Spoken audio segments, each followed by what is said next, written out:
To je eden izmed projektov in bomo še v soboto podelili sredstva Gorski reševalni službi Bohinj. Je pa to stalna akcija, ki jo peljemo že 4. leto. In v letošnjem letu bomo podprli 20 projektov, v območni enoti Kranj pa, kot rečeno, smo podprli 2 projekta in se tega zelo veselimo. Prav gotovo to niso prva sredstva v letu 2017, ki jih donira Zavarovalnica Triglav.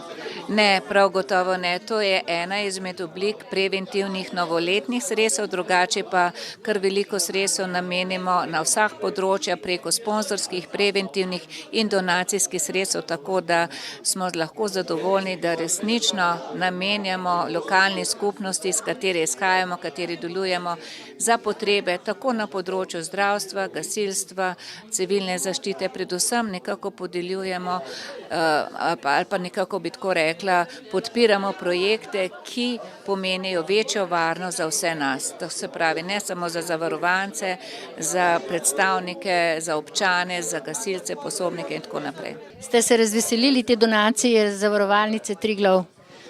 Ja, normalno, da smo veseli te donacije, ker vsa sredstva ali pa bom rekel tisto, kar pridobimo, dobimo nekako z prometom na postojankah, kar pa seveda še zdaleč ne zadostuje za vse tisto, kar imamo v planu ali pa kar bi še radi naredili za dobro počutje, in vsak evro je dobrodošel.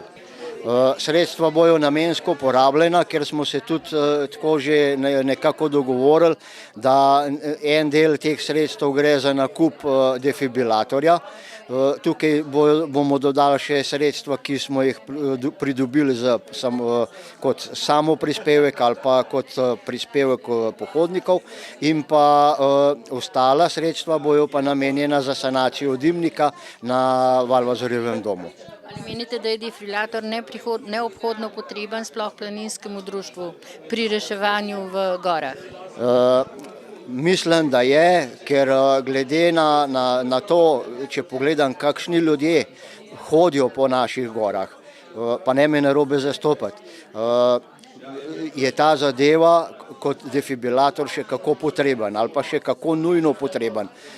Tukaj seveda bom majčkeno okrcal državo, ker bi mogla za te stvari poskrbeti država, ne pa posamezniki, kot skrbijo do sedaj, pa nič za to. Glejte, v našem primeru, kot sem že enkrat danes dejal, so na prvem mestu je varnost in dobro počutje naših pohodnikov, in tudi v ta namen kupujemo ali pa nabavljamo defibrilatorje, ker vemo, da je človeško življenje še kako drago in da en defibrilator še zdaleč ne predstavlja tiste cene kot človeško življenje.